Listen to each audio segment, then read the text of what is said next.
नागपूर महानगरपालिका निवडणुकीमध्ये यावेळेस काँग्रेसची भिस्त ही तरुण चेहऱ्यांवर आहे। काँग्रेसनं जवळपास 70% नवीन चेहरे तरुण चेहरे महानगरपालिका निवडणुकीच्या रिंगणात उतरवलेले आहे आणि या तरुण चेहऱ्यांचा प्रचार जो आहे तो जोमाने सुरू आहे। आपण हे दृश्य या ठिकाणी बघू शकतो। काँग्रेसचे आमदार अभिजित वंजारी या प्रचारात स्वतः सहभागी झालेले आहेत आणि मोठा उत्साह जो आहे तो या ठिकाणी आपल्याला पाहायला मिळतो आहे। भावेश संगीता महेश तलमले ओबीसी ब गटातून मैदानात आहेत। मनीष सूर्यकांत उमरेटकर सर्वसाधारण ड गटामधून, ऋतिका नरेश दाप सर्वसाधारण महिला क आणि अर्चना सीडाम हे सगळे नवीन चेहरे आहे। 4 पैकी 3 उमेदवार हे 40च्या आतले आहेत। तरुण चेहऱ्यांना संधी दिलेली आहे। अभिजित भाऊला विचारतो, अभिजित भाऊ, तरुण चेहरे आहे सगळे, काय तरुणांवर डाव लावायचं ठरलं होतं यावेळेस? बिलकुल, तो डाव लावायचं ठरलं होतं। यावेळेस तिकीट वितरण जे आहे काँग्रेस पक्षामध्ये अतिशय चांगल्या पद्धतीनं झालं। विकास भाऊंच्या नेतृत्वामध्ये आम्ही सर्व नेत्यांना सोबत घेऊन सर्व कार्यकर्त्यांचं म्हणणं ऐकून चांगले एक नव्या दमाचे उमेदवार आम्ही या सर्व निवडणुकीमध्ये उभे केलेले आहेत। मला विश्वास आहे की पूर्ण नागपूर शहरामध्ये मोठ्या प्रमाणामध्ये काँग्रेसला यश मिळणार आहे। ज्या पद्धतीची परिस्थिती भारतीय जनता पार्टीमध्ये आहे, तिकीट काटणे, एबी फॉर्म डबल देणे, अनेक नगरसेवकांच्या तिकिटा कापणे, आता हे सर्व प्रकार हे बीजेपीमध्ये आपल्याला पाहायला मिळत आहे। त्याचा फायदा मोठ्या प्रमाणामध्ये आहे।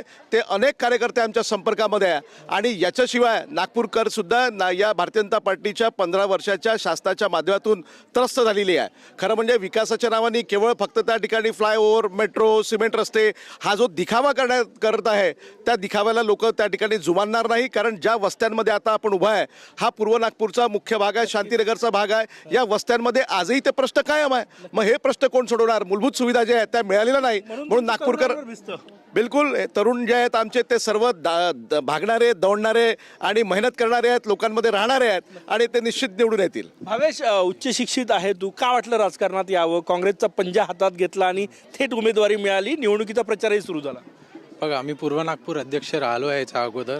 मी खूप कामं केले, युवा माझ्याशी जुळले आहे। मी प्रचार पण खूप केला, रस्त्याने रस्तो फिरलो आहे। तर आम्हाला माहीत आहे की प्रॉब्लेम काय आहे।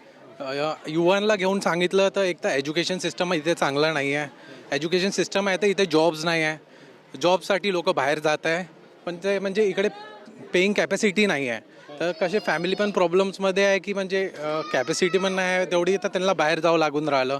फॅमिली पण प्रॉब्लेममध्ये आहे आणखी युवांना पण खूप प्रॉब्लेम जाऊन राहिली। सगळे नवीन चेहरे दिले, म्हणजे तुमच्या पॅनलमध्ये ऋतिका, तुम्ही हे सगळे नवीन चेहरे आहेत, तरुण आहेत, मॅडमला पण पहिल्यांदा संधी दिलेली आहे। असं का केलं काँग्रेसनं? वाटतं तुम्ही सार्थ ठरवणार विश्वास?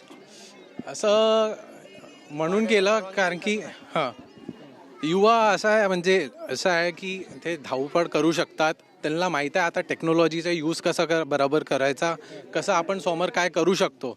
त्यामुळे गल्लीबोळातून या शांतीनगरच्या सुरू आहे, काय काय मुद्दे घेऊन लोकांपर्यंत जात आहे? मुद्दे तर तेच आहे। इथे बघा जसं त्रास आहे, रस्ते नाही बरोबर, नाले गड्डे तसेच आहे। जे पार्टी होती याच्या अगोदर त्यांनी काही काम केलं नाही। पाणी अर्धा तास 1 तास येते, ते बरोबर होऊन नाही राहिलं। तर सगळ्यांचा प्रॉब्लेम तेच आहे की पहिले तर हे करा, मग समोर टेक्नॉलॉजीवर आपण काय करू शकतो आणखी युवांसाठी काय करू शकतो ते आपण समोर बघू म्हणून। ताई, कसा रिस्पॉन्स मिळतोय? 40च्या आतले 3 उमेदवार आहे। तरुणांवर भिस्त स्वप्न साकार होईल की 15 वर्ष जे स्वप्न दूर राहिलेलं आहे काँग्रेसपासून ते होईल साकार असं वाटतंय? बिलकुल होईल। आम्ही 4ही उमेदवार युवा आहो आणि मेन म्हणजे जे महिलांसाठी जे शासनाच्या योजना असतात ते घरोघरी पोचत नाही आहे। महिला पण, आणि त्यांना रोजगार नाही आहे। रोजगार असला तरी त्यांना जे हातात यायचं तेवढं येत नाही आणि युवांसाठी इथे ग्राउंड नाही आहे किंवा खेळासाठी कोणतं ग्राउंड राहायला पाहिजे किंवा महिलांसाठी अंगणवाड्यात कसं आहे? रिस्पॉन्स खूप चांगला आहे। त्यांना उलट उत्साह आला आहे की जेवढे आहे उमेदवार ते सगळे युवा आहे। नक्कीच तरुणांवर काँग्रेसची भिस्त आहे। भावेश सारखे तरुण, उच्च शिक्षित तरुण, ऋतिकासारखी महिला कार्यकर्ती या ठिकाणी मैदानात उतरवल्या। 70% तरुणांना संधी दिली आणि या तरुणांचा उत्साहात प्रचार सुद्धा नागपुरात सुरू आहे। कॅमेरामॅन सचिन सयामसह गजानन उमाटे, TV9 मराठी, नागपूर।